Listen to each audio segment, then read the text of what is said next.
ചേട്ടന് ഒരുപാട് തിക്താനുഭവങ്ങൾ ഉണ്ടായിട്ടുള്ളത് കൊണ്ട് തന്നെ ഒരുപാട് ഘട്ടങ്ങളിലൂടെ പ്രയാസങ്ങളിലൂടെ ഒക്കെ ചെറുപ്പം മുതൽ കടന്നു പോയിട്ടുള്ളത് കൊണ്ട് തന്നെ സ്വാഭാവികമായും ജീവിതത്തിൽ എന്ത് തീരുമാനം എടുക്കുമ്പോഴും അത് പലകുറി ആലോചിച്ച ശേഷമേ എടുക്കത്തുള്ളൂ. സ്വാഭാവികമായ ഒരു ജീവിത പങ്കാളിയെ തിരഞ്ഞെടുക്കുമ്പോൾ 1000 വട്ടം അല്ല അതിൽ കൂടുതൽ ആലോചിച്ചിട്ടുണ്ടാവും. ഗായത്രിയെ ഇഷ്ടപ്പെടാനുണ്ടായ കാരണം എന്താ?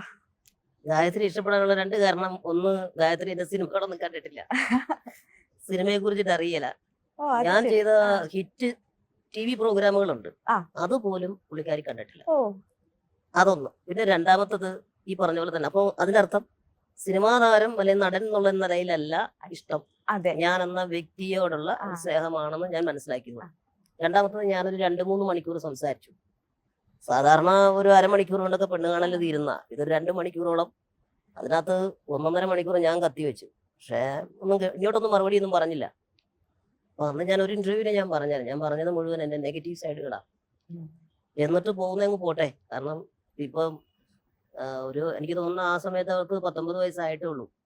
ചെറിയ കുട്ടി, പഠിത്തം കഴിഞ്ഞിപ്പം ഹെൽത്ത് ഇൻസ്പെക്ടർ കോഴ്സ് കഴിഞ്ഞിട്ട് എക്സാം കഴിഞ്ഞിട്ട് നിൽക്കുക.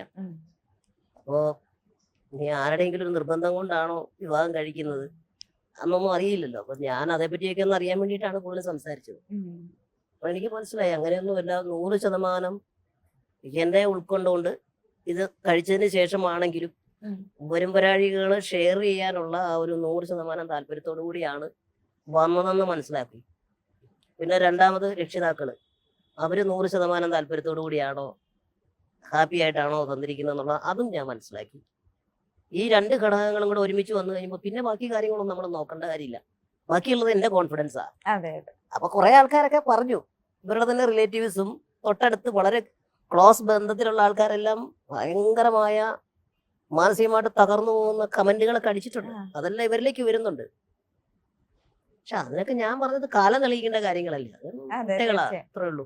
കാരണം ഇപ്പൊ എന്നെ തന്നെ എത്രയോ നെഗറ്റീവ്, ഞാൻ വന്ന വഴികൾ അങ്ങനെ ആയതുകൊണ്ട് എനിക്ക് അതിനെ പറ്റിയിട്ടൊന്നും ഒരു ബോധമല്ലായിരുന്നു. അപ്പൊ അതുകൊണ്ട് അതൊന്നും ഒരു വിഷയമേ അല്ലാത്ത രീതിയിൽ തന്നെയാണ് ഞാൻ നിന്നത്. ഞാൻ പറഞ്ഞു, ഫസ്റ്റ് ഗായത്രി, പിന്നെ ഗായത്രിയുടെ അച്ഛനും അമ്മയും, പിന്നെ അവരോട് വളരെ ക്ലോസ് ആയി നിൽക്കുന്ന കുറച്ച് ആളുകളുണ്ട്. അവരുടെ കുടുംബത്തെ അതുപോലെ സ്നേഹിക്കുക, അവർക്ക് വേണ്ടി നിൽക്കുന്നു. അവരൊക്കെ ആയതുകൊണ്ട് ഞാൻ മുന്നോട്ട് പോയിരുന്നു. ഞാൻ കേട്ടു. അത് നന്നായിട്ട് ആലോചിച്ച് തന്നെയായിരുന്നു. അതെ.